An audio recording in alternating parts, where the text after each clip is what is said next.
Жаңа талап орта мектебінің бастауыш сынып мұғалімі Исафина Әсем Нұрланқызы. Қазақ тілі пәні 4-ші сынып. Бүгінгі сабағымыздың тақырыбы тіл және сөйлеу.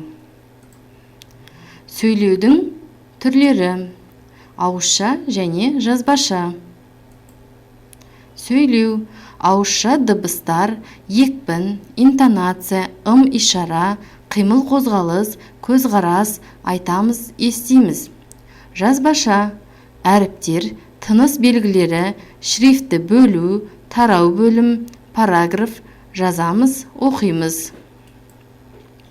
Ал енді балалар, бірінші тапсырмаға назар аударайық.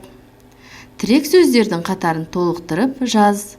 Байлық, байтақ жер, бақытты ел, асқар шынды таулар.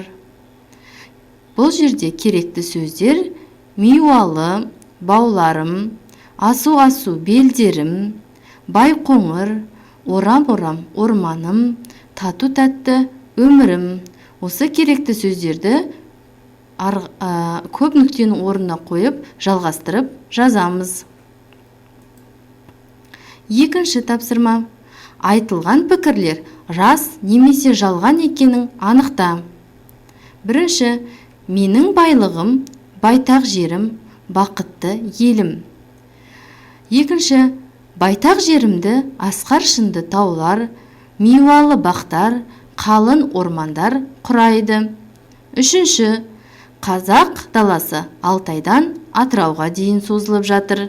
Төртінші: 50-ден астам ұлт өкілдері бізбен тату-тәтті тұрады. Үшінші тапсырма: туған жер туралы бір немесе екі мақал-мәтел жазыңдар. Әр қайсымыз өз бетімше орындаймыз. Ал енді балалар, сергіту сәтіне кезек берейік.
Ал жарайсыңдар балалар. Сергіту сәтін істеп болсақ, тапсырмаға көшейік. 4-ші тапсырма: диалогты парталасыңмен жалғастырып көр. Қазақстанның мемлекеттік тіл қай тіл? Мемлекеттік тіл қазақ тілі. Сен қай тілде сөйлейсің? Мен қазақ тілінде сөйлеймін. Диалогке қатысуда сөйлеудің қай түрі жүзеге асты? Ауызша ма, жазбаша ма? Осыны ажыратамыз. Шығармашылық үзіліс. Қазақ тілі ана тілім тақырыбында көпшілік алдында сөйлеуге дайындал. Ол үшін балалар, біріншіден жоспар құрамыз. Екіншіден, құрған жоспарына сәйкес сөздерді реттеп аламыз. Үшіншіден, сөзіңді түсінікті, мәнерлі жеткізуге тырыс.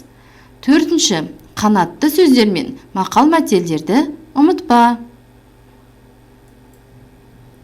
Ал балалар, осымен сабағымыз аяқталды. Сау болыңыздар.